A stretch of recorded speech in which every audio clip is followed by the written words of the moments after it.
kuih Melayu tu kuih kita kena sayanglah dekat kuih Melayu kita. Sebab kalau kita tak buat, anak cucu pun besok mungkin tak kenal.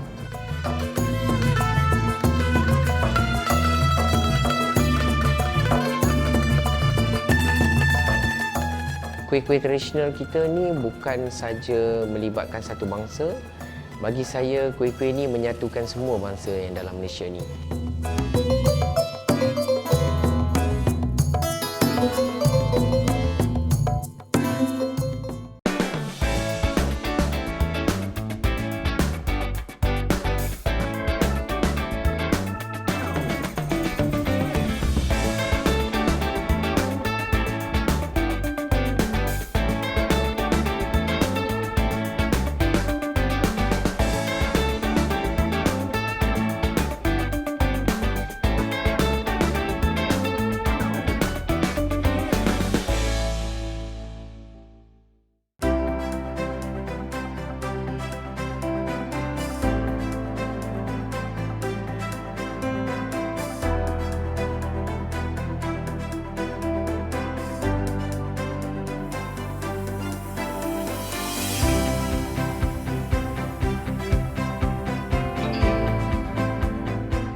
Bermulanya rumah kuih Kak Zu tu sebenarnya daripada tahun 2002. 2002 tu akak start berniaga. Sebelum tu kerja, dulu tahun 95 tu akak kerja dengan Sapura Digital. Okey, dia pun kira eksekutif dekat situ. Masa kerja tu dah start buat kuih sikit-sikit lah. Okey, tahun 2002 tu memang dah berhenti kerja. Lepas tu dah start buat kuih, dah buat banyak lah. Dah supply ke hospital. Lepas tu kita pun dah ada caterer yang ambil. Tapi masa tu tak adalah nama rumah kuih Kak Zu lagi.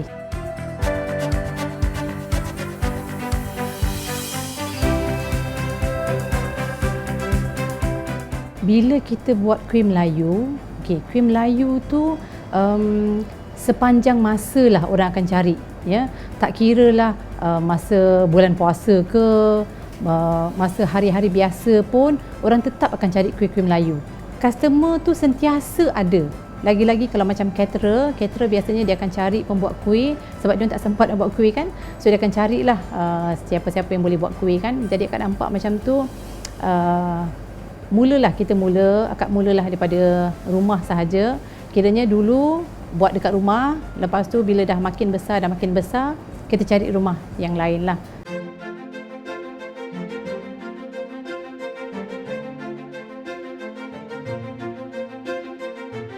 Kalau ikutkan arwah nenek memang suka buat kuih. Kalau kita balik kampung tu dia memang akan buat kuih lah. Okay, tapi kuih-kuih dia tak adalah sukatan. Bila kita belajar pun nanti kiranya tak ada sukatan lah maksudnya. Tapi kita tahu kuih tu rasa dia macam mana kan. Cuma kadang-kadang bila kita buat hari ni dengan esok lusa tak konsisten lah. Jadi bila dah macam tu akak pun memang suka dengan kuih-kuih Melayu, bergurulah. Pergi cari guru yang memang dia betul-betul mengajar. So kita belajar dan buat.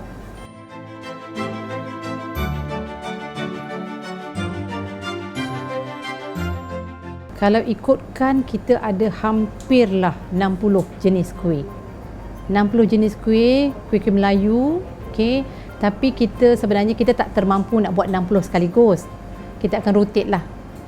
Ada hari, biasanya hujung minggu tu kita akan buat banyak dengan kuih-kuih yang jarang-jarang dapat kan, tepung gomak, badak berendam, kuih yang orang suka lah. Lagi-lagi kalau masa bulan puasa tu memang badak berendam tu kita rasa macam banyak sangat nak kena buat. Setiap hari kita sediakan 40 jenis kuih untuk kita sediakan kepada para pelanggan kita, sama ada yang datang ke sini ataupun yang beli di website lah.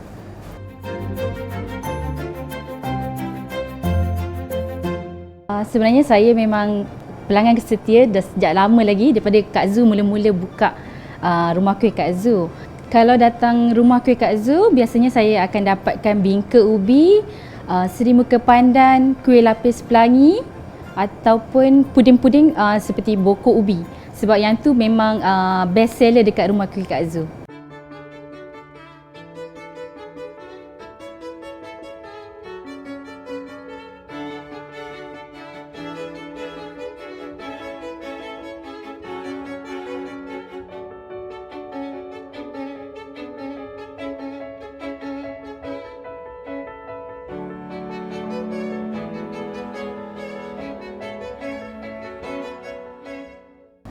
Staff kita ada 21 orang. Kalau biasanya untuk kuih apam, kita perlukan lebih kurang 4 ke 5 orang untuk buat kuih apam-apam. Apam beras, apam solo, apam butter, apam labu, puteri ayu, pelbagai jenis apam kan. Okey, lepas tu yang untuk bahagian yang kuih talam pula, kita perlukan lebih kurang 4 orang juga untuk buat spring muka, kuih lapis, kuih talam keladi, kasui, talam keladi belauk, pelbagai lah. Lepas tu kita ada lagi lebih kurang 4 orang juga untuk buat kuih koci, kuih badak berendam, kuih tepung gomak, kuih bom, itu satu kumpulan. Lepas tu ada satu lagi kumpulan untuk dia buat macam kuih ketayap, kuih cara belauk, popiah. So dia akan ada beberapa section lah. Tapi setiap section tu sebenarnya semua mesti tahu. Sebab ada kala staff yang ni tak datang kan.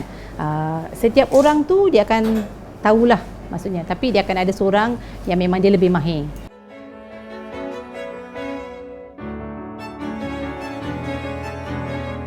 Berkenaan dengan mengekalkan kualiti tu, itu memang sangat penting lah kan. Jadinya setiap seorang dia ada buku resepi.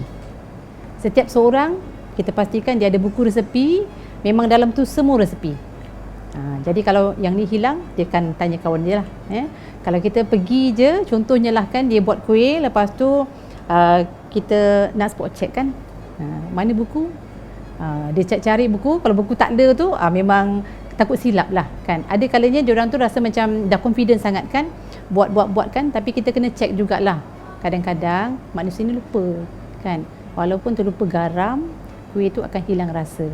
Jadi masa baru-baru buat tu, pastikan buku dengan di sebelah diorang lah. Resepi saya memang bagi staff semua, kecuali kuih yang banyak tu saya minta tolong suami bancuh lah. Bukan tak nak bagi diorang resepi, cumanya bila kuih yang banyak tu, kuantiti yang banyak tu, kalau diorang bancuh, kalau rosak, rosak semua kan. Jadi kat situ sayang lah. Kecuali kalau misal kata kita orang tak ada, kita akan buat premix yang memang kita akan pastikan diorang tambah air, tambah telur, santan. Itu je. Untuk mengekalkan dia punya rasa lah.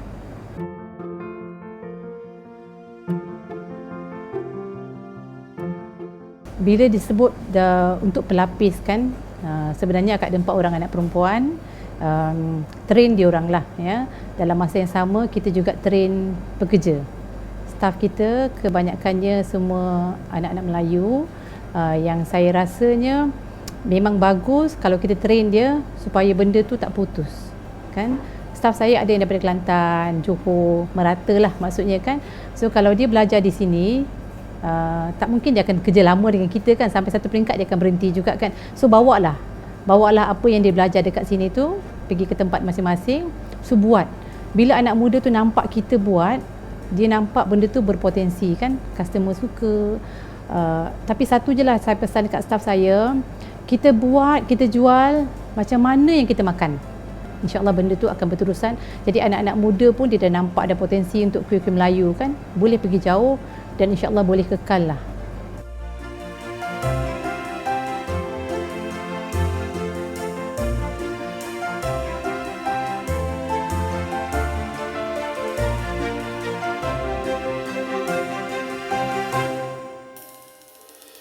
Bila kita buat kuih Melayu ni, sebab saya ada staff ramai kan, bila kita buat kuih Melayu ni, kita akan buat, contohnya kalau untuk jualan hari biasa tu, pukul 7.30 kita start. 7.30 pagi, pukul 10 pastikan kuih semua keluar. Itu memang keling kabut lah tu semua. Jadinya bila pukul 10 dah keluar kuih, lepas tu diorang pun dah cuci-cuci semua, masa tu untuk buat biskut. Masa tu diorang kena buat biskut lah pula kan, sebabnya takkanlah dah siap kuih tu dah tak ada apa nak buat kan. Masa tu kita buat biskut, kita buat puding. So biskut tu in between lah. Kalau misal kata hari selalunya dah sibuk Sabtu Ahad tu, biskut tinggal dulu. Kita akan buat Selasa sampai Jumaat.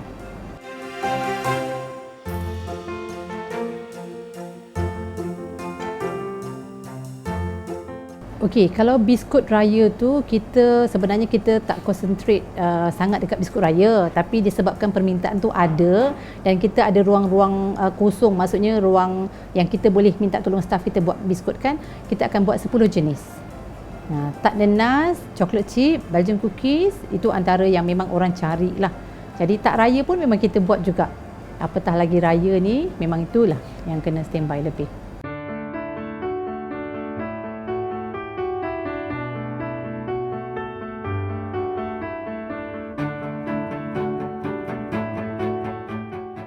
Cabaran yang kita hadapi kalau ikutkan sebelum ni adalah pekerja. Kita perlukan pekerja yang ramai untuk buat kuih-kuih Melayu. Kalau staf tak ramai tu memang kita tak terkejar lah, ya. Sebab bayangkan nak buat kuih koci tu dia satu-satu kan, daripada dia nak buat inti, nak bersihkan daun, nak layu daun, nak semualah. Dia tak sama macam kuih Seri Muka. Kalau saya buat Seri Muka 30 loyang, kita mungkin perlukan staf 3 orang je. 2 orang pun dah boleh. Tapi untuk buat kuih-kuih yang satu-satu tu memang perlukan staf yang ramai. Jadi bila ada kalanya kita tak cukup staf juga kan, kuih-kuih tu kita terpaksa kurangkanlah, ya. Tapi bila ada ramai staf, so kita lagi seronok untuk buat lagi banyak jenis kuih lah.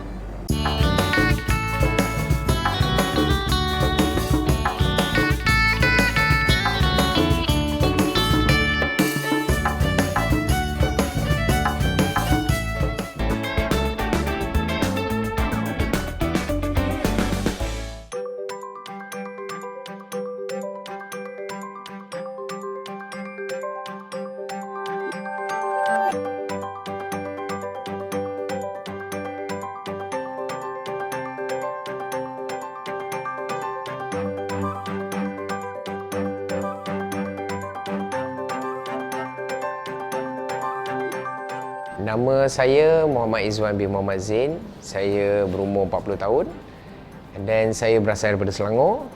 Saya sebenarnya pelajar jurusan dalam kejuruteraan. So sebenarnya tak ada kena-mengena lah dengan F&B.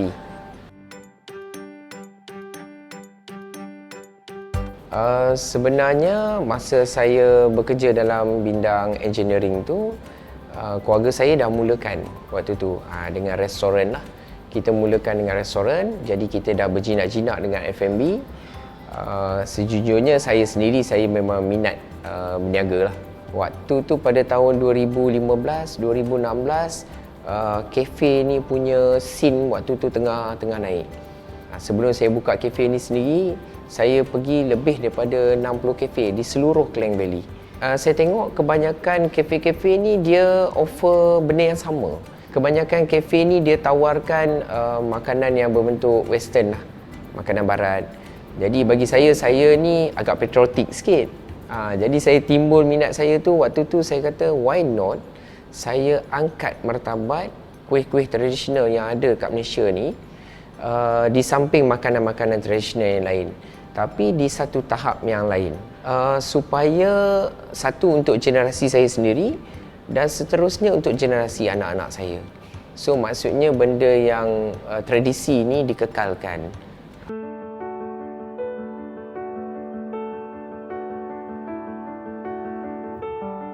Pada mula saya mulakan kuih kafe ni, masa tu saya tak dapat sokongan pada semua orang. Sebab mentaliti semua orang kan berfikir kan, apa ni, meniaga kuih je, berapa je yang you nak dapat?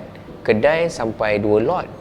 Tapi keyakinan tu lah waktu tu, orang cantas lah keyakinan saya tu waktu tu. Maksudnya tak ramai yang percaya apa yang saya buat ni. Tapi saya tetap yakin. Saya rasa saya ada misi yang saya nak buat tu. Cuma dia perlukan kerja keras lah, kerja keras waktu tu.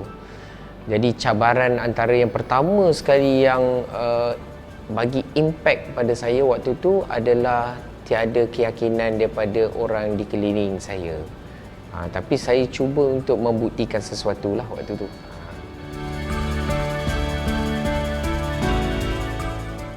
Satu perkara lagi yang saya amat terkesan lah sebenarnya. Amat terkesan ni bila mana kuih-kuih tradisional kita ni, kalau you tengok di luar sana, kita jual kuih-kuih kita satu jenis tu, satu pieces tu, harganya 50 sen, 60 sen. Tapi satu yang saya nak kongsi juga dengan masyarakat kat luar sana, proses untuk kita buat kuih-kuih tradisional ni tak semudah yang disangka. Okey, jadi saya pun nak ajak masyarakat kat luar sana, macam contoh kita boleh bayar untuk makanan-makanan western, makanan barat, contohnya croissant apa semua kan, dengan harga RM4, RM5, RM6.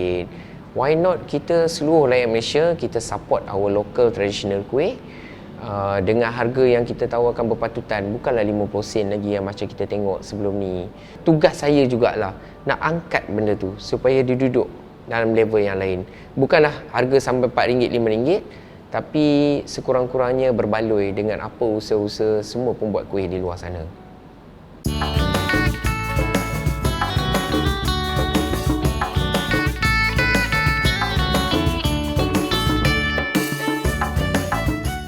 Jadi bila nak bercakap tentang kuih ni, of course, kuih kafe daripada peringkat awal tu memang kita sediakan sendiri. Hampir 25 jenis kuih. Tapi preparation, penyediaan dia tu bukanlah semudah itu. Pada waktu tu untuk 6 bulan pertama memang betul kita sendiri yang sediakan.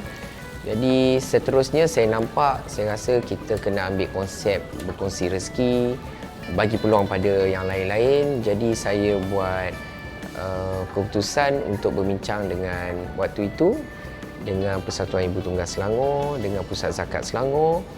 Jadi saya kata saya nak bagi peluang lah pada orang lain supaya orang lain sama-sama boleh contribute apa yang saya buat ni. Jadi kuih-kuih tradisional yang hampir 50 jenis di kuih kafe ni ada sebahagian yang daripada kuih kafe dan selebihnya daripada di kalangan ibu tunggal, di kalangan peniaga-peniaga kuih di luar sana, miskin tegar, asnaf. Jadi itu antara usaha yang kita buat lah. Untuk kuih-kuih yang ada tu sebagai contoh, kita ada kuih lompang, kita ada pulut panggang, kita ada puteri ayu, kita ada kari pap, kita ada onde-onde, kita ada seri muka, tepung pelita, kita ada lapis cik nah, lapis pelangi, onde-onde labu, macam-macam lagi lah. Sebenarnya bila kita beroperasi macam ni, kita highlight kita ni untuk expertise semua kuih-kuih tradisional. Jadi banyaklah pengusaha-pengusaha kuih yang datang pada kita. Jadi benda yang saya tekankan tadi, kita tak berkompromi tentang kualiti. Untuk peringkat awal, peniaga-peniaga ni perlu hantar sampel lah. Jadi food test, kita buat food test. Kalau seorang akak tu dia boleh buat 5 jenis kuih, tapi hanya 2 jenis kuih saja yang sedap, saya akan ambil yang 2 saja.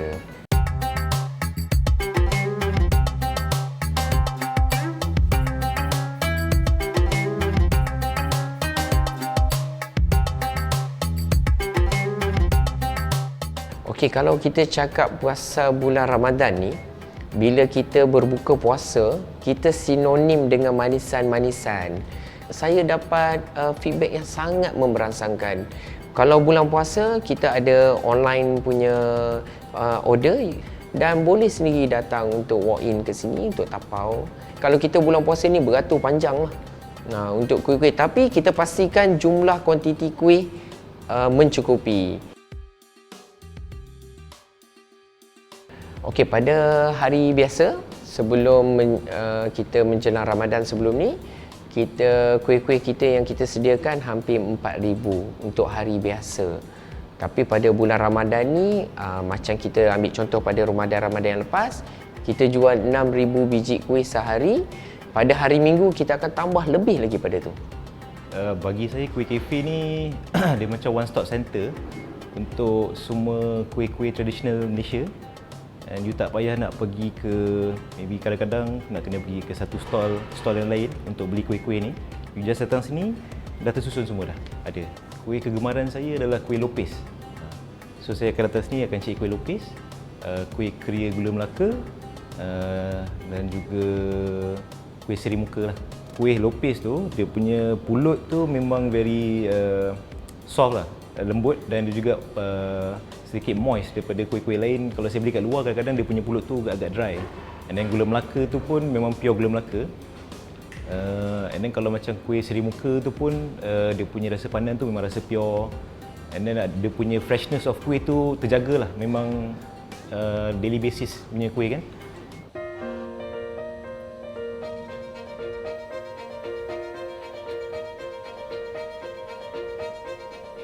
benda yang paling kritikal, yang paling susah dalam F&B ni bagi saya adalah untuk kita kekalkan ataupun kita nak cari manpower, tenaga kerja.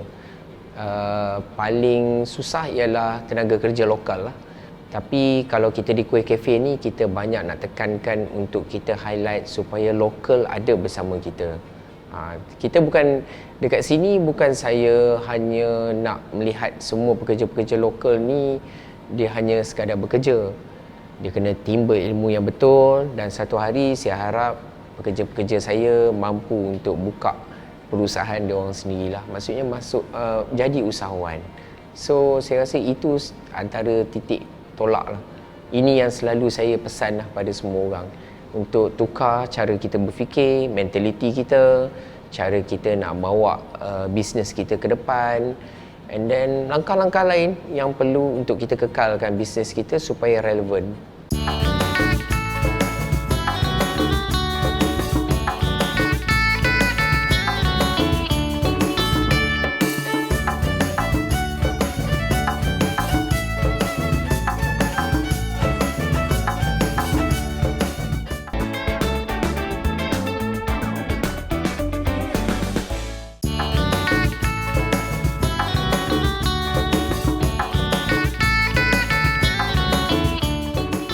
Bulan Ramadan ni, kita walaupun ada berbagai jenis kuih, kita ada beberapa jenis kuih yang menjadi pilihan ramai lah, maksudnya yang hot selling kalau di sini tu. So antara kuih-kuih yang jualannya hebat untuk permintaan yang tinggi, seperti kuih tepung pelita, seri muka, ada kuih keria, kuih pulut panggang, banyak lagi lah yang kalau saya nak ni. Tapi yang istimewanya kali ni, kita nak ketengahkan kuih keria. Which is kuih keria ni sebenarnya kita ada dua jenis, yang mana satunya tu keria gula Melaka dan satu lagi keria gula putih.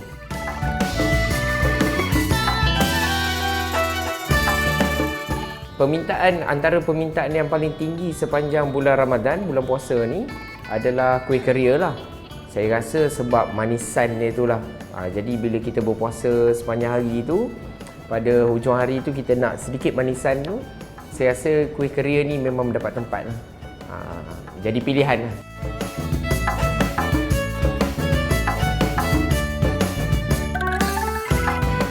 Kalau kita nak sediakan kuih keria gula Melaka ni, contohnya, bahan utama yang kita gunakan pastinya keledek lah.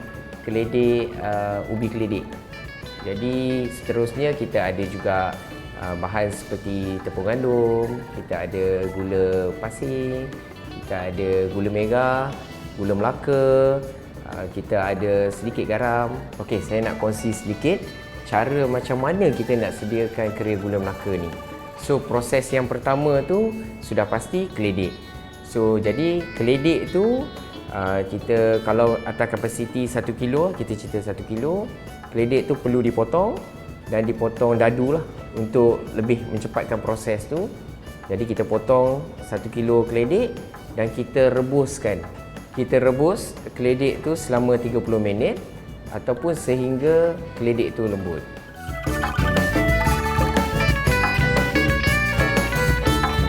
Jadi keledek yang kita dah rebus tadi, kita akan buat tapisan dan kita akan lenyekkan keledek ni sehingga menjadi halus.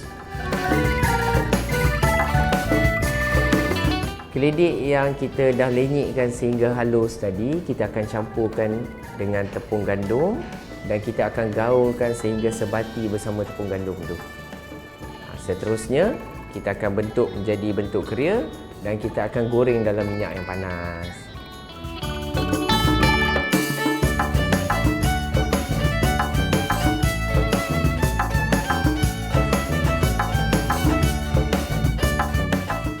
Seterusnya, saya nak kongsi cara nak buat kuah yang menyeliputi keria kita tu. Jadi yang pertama, kita kena ada air masak. Yang keduanya, gula merah. Yang ketiganya, gula Melaka. Yang keempat, gula pasir. Jadi kita masak dan kita didihkan sehinggalah dia berbuih Jadi seterusnya kita masukkan keria yang kita goreng sebelum tu bersama adunan ni sehinggalah dia menjadi kering. Akhirnya siaplah keria gula Melaka kita. Kalau nak sedap lagi, masa kita masak kuah tu, kita masukkan sekali dengan seikat daun pandan supaya naik rasa dan bau dia.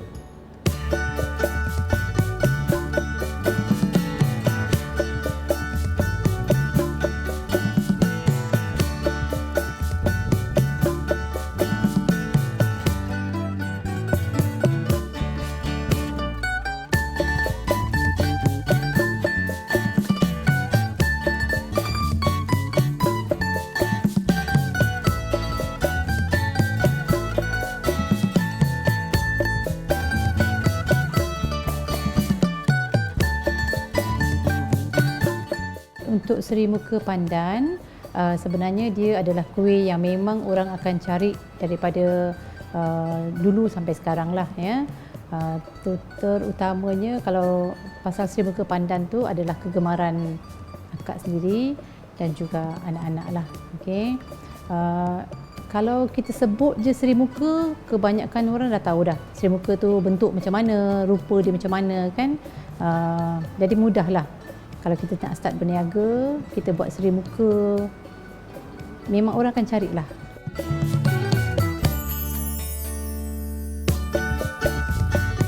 Untuk Seri Muka dia ada pelbagai jenis lah. Dia ada Seri Muka durian, ada Seri Muka pandan, ada Seri Muka gula merah, ada juga Seri Muka yang kita pakai bunga telang tu untuk bahagian pulut dia tu. Itu untuk menambahkan seri lah sebenarnya. Dari segi rasa untuk pulut tu tak ada beza pun. Okay.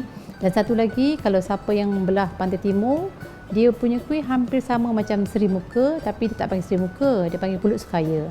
Tapi dia punya base tu pulut juga, dan atas tu dia pakai gula nisa. Gula gula merah ataupun gula Melaka lah.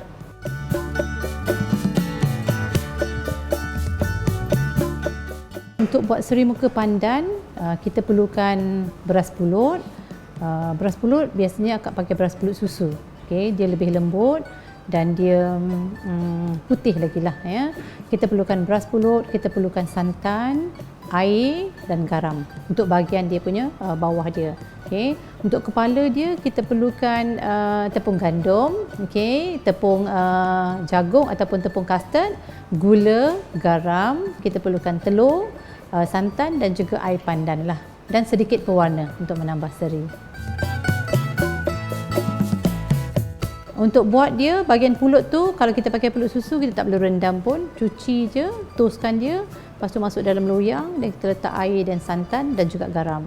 Kukus dia selama 20 minit. Bila yang bahagian pulut tu dah masak, kita akan buat kepala dia pula lah.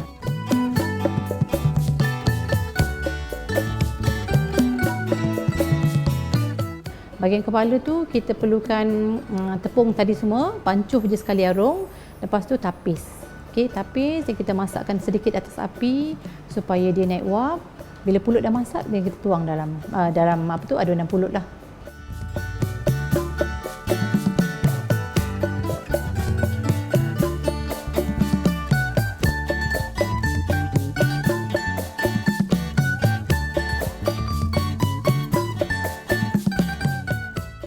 Untuk kita kukus bahagian kepala dia tu, okay, bahagian hijau tu kita kukus selama 20 minit. 20 ke 25 minit boleh, tapi jangan terlampau lama sebab bila kita kukus lama, kita akan banyak air wap tu jatuh.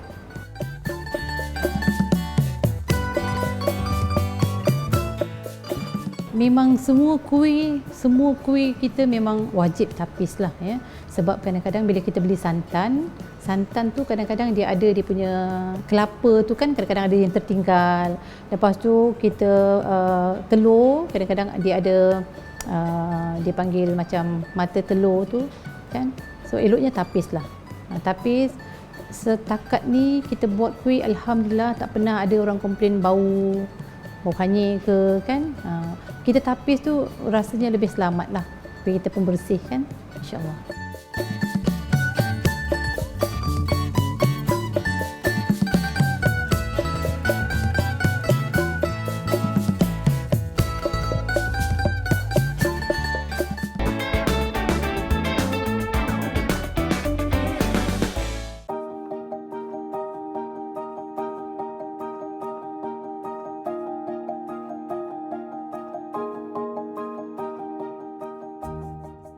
bila kita tengok kuih Melayu semua bersantan.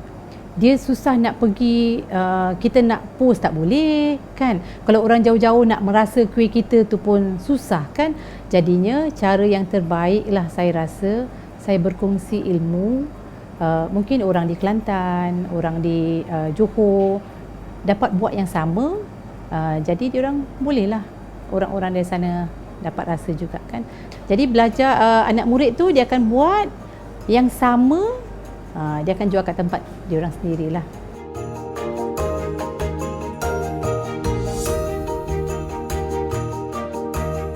Okey, nota kita akan bagi. Biasanya kalau macam kelas talam yang akak buat selalunya lah kan, kita akan buat dalam grup. Okey, selalunya akak akan bancuh. Jadi kita akan minta student juga buat sama-sama. Sampailah ke peringkat potong kuih, sampailah ke peringkat packing kuih.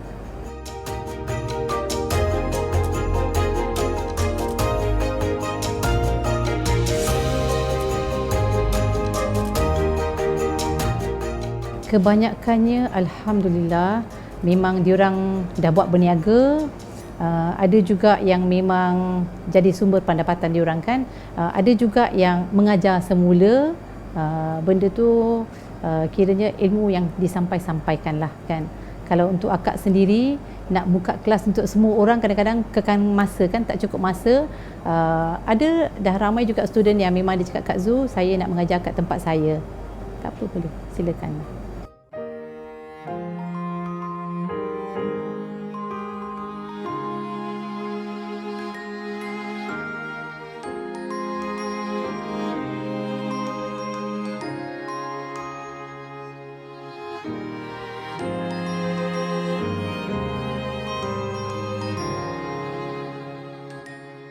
Okey, kalau di Kuih Cafe ni, sedikitlah saya nak berkongsi dengan yang lain.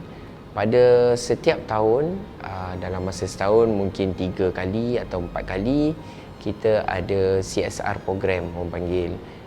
Saya suka untuk highlight dekat sini kuih prihatin.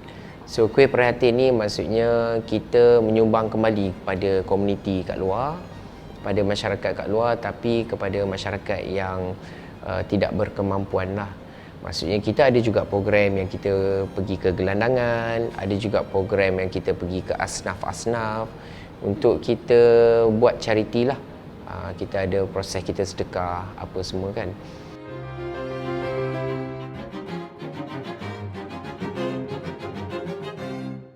Jadi saya harap aktiviti ini boleh diteruskan. Dan bukan penyertaan saya seorang, maksudnya penyertaan seluruh pasukan saya. Jadi pasukan kuih, kita namakan Kuih Prihatin. So benda ni konsisten kita buat selama 4 tahun lebih ni, dan kita akan terus kekalkan, insyaAllah.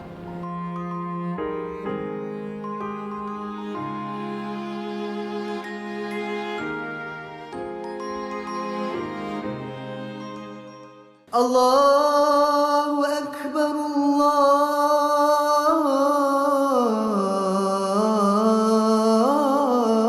Akbar, Allahu Akbar, Allahu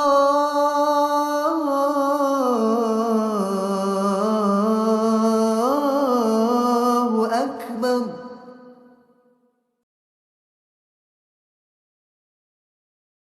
Kita biasanya kalau kita berniaga tu, kita akan buat kuih tu pagilah ya, selepas selepas subuh tu tak jugalah, kita akan masuk kerja lebih kurang pukul 7.30.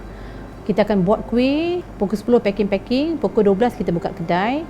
Selalunya kalau kuih ni pukul 5 tu dah tak ada orang dah habis semua dah. Pukul 5 tu kita dah boleh buat persiapan untuk berbuka.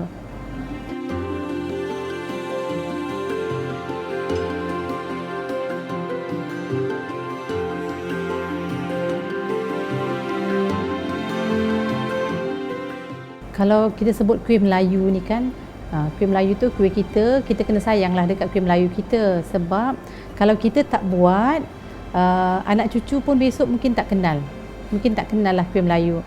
Jadi bila tak ada orang yang buat, tak ada orang nak beli kan, so putuslah dia. Saya bagi contoh macam kuih tepung gomak. Tepung gomak tu sendiri dia kuih lama lah, ya. Bila saya bagi budak-budak muda kan makan kan, dia kata kuih tu macam kuih mochi. Saya kata hampir samalah macam mochi juga.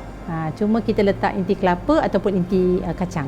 Diorang boleh terima mochi, tapi diorang tak pernah makan kuih tepung gomak sebab tak ada orang nak buat kan.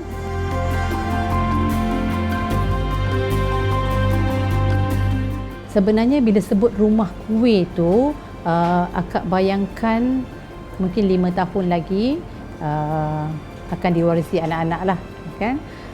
Dan di rumah kuih tu sebenarnya bukan setakat kuih Melayu, pelbagai jenis. Dengan biskut, dengan kek, dengan pelbagai jenis lah. Jadi kalau boleh, satu tempat tu ada semua.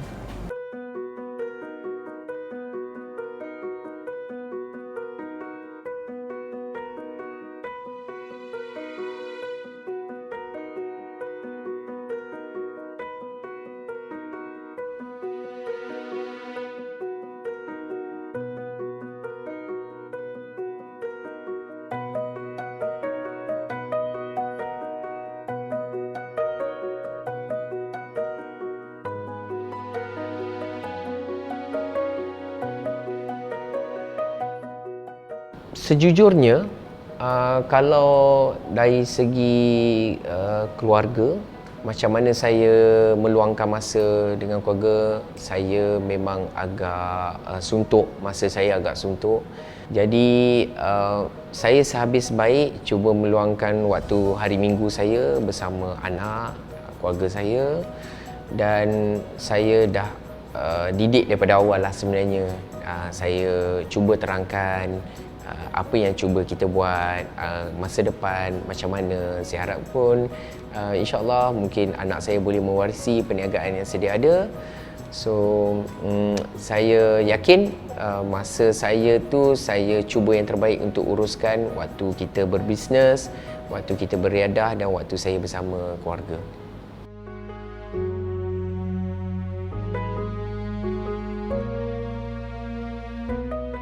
So sekarang ni Kuih Cafe kita berada di Seksyen 13 Shah Alam dan outlet kita yang kedua berada di Bukit Jelutong. Cuma perancangan kita untuk tahun-tahun yang mendatang, kita sebenarnya ada spesifik plan daripada tahun 2021 hingga tahun 2023. Kita nak kembangkan outlet Kuih Cafe kepada 30 outlet di seluruh Klang Valley. So itu kita punya target plan dan fokus lah. Saya harap dalam jangka masa 5 tahun akan datang, kita dapat merealisasikan target kita ni lah.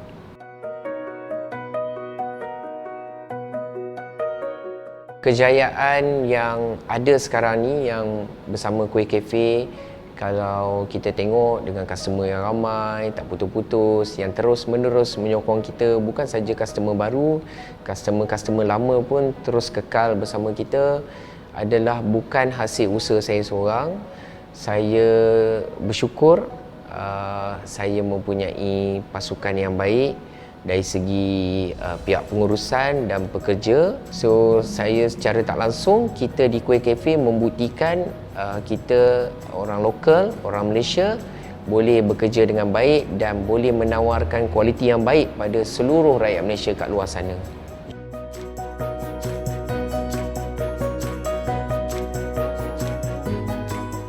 Harapan besar saya adalah nak melihat Kuih Cafe lebih berkembang. Dalam masa yang sama, saya nak masyarakat kat luar sana bersama-sama dengan saya dan pasukan saya, kita menghargai kuih-kuih tradisional kita. Bagi saya, itulah warisan kita yang kita ada. Saya rasa itu makanan nenek moyang kita yang kita perlu kekalkan dan kita terus turun-temurun sampaikan kepada generasi-generasi yang akan datang supaya tidak lebih pupus. Dan masa yang sama, support lokal lah, insyaAllah.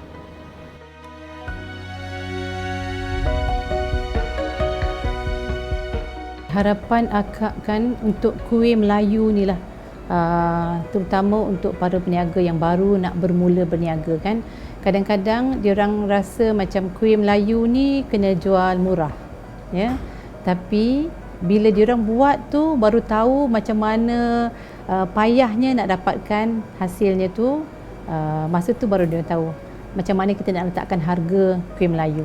Akak ada ramai je student yang macam dia kata, Kak Zu, saya nak jual kuih ni berapa? Saya cakap ikutlah harga semasa yang saya jual, ya. Saya cakap awak cuba buat 50 sen, berapa lama awak boleh tahan? Kan? Sebab bila dia rasa penatnya buat kuih tu, lama-lama tak nak buat dah. Kan? Jadinya buat kuih tu macam mana kita nak makan, sedapnya, dan jangan risau, orang pasti akan cari.